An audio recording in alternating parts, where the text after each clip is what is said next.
1 গো। 2034 সালের মধ্যে বাংলাদেশকে $1 ট্রিলিয়ন অর্থনীতিতে উন্নীত করতে কাজ চলমান। একের পর এক উন্নত অস্ত্রের পরীক্ষা চালাচ্ছে উত্তর কোরিয়া। কিসের ইঙ্গিত দিচ্ছে কিম জং উন?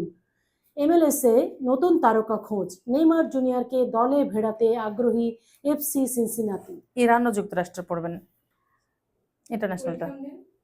আসসালামু আলাইকুম, আফলাতুন নাহার আছি আজকের রাতের সংবাদে। এতক্ষণ শুনলেন সংবাদ শিরোনাম, এবার বিস্তারিত। ইরান ও যুক্তরাষ্ট্রের মধ্যকার সাম্প্রতিক যুদ্ধ থেকে শিক্ষা নিয়ে নিজেদের সমরাস্ত্র আধুনিকায়নে ব্যাপক মনোযোগী হয়েছে উত্তর কোরিয়া। গত টানা 3 দিন ধরে পিয়ংইয়ং একের পর এক উন্নত প্রযুক্তির অস্ত্রের পরীক্ষা চালিয়ে বিশ্বজুড়ে নতুন করে সামরিক সক্ষমতার জানান দিচ্ছে। এতক্ষণ সঙ্গে থাকার জন্য ধন্যবাদ। পরবর্তী সংবাদ দেখার আমন্ত্রণ জানিয়ে শেষ করছি। গুড, তালি হবে, তালি। ভালো হয়েছে। আফলাতুন নাহার লেখক এবং কবি, অনেক গুণে গুণান্বিত। আপনি আসেন। নেক্সট যাবে হচ্ছে ABM সাদি। আপনি চলে আসেন, ABM সাদি চলে আসবেন হট সিটে।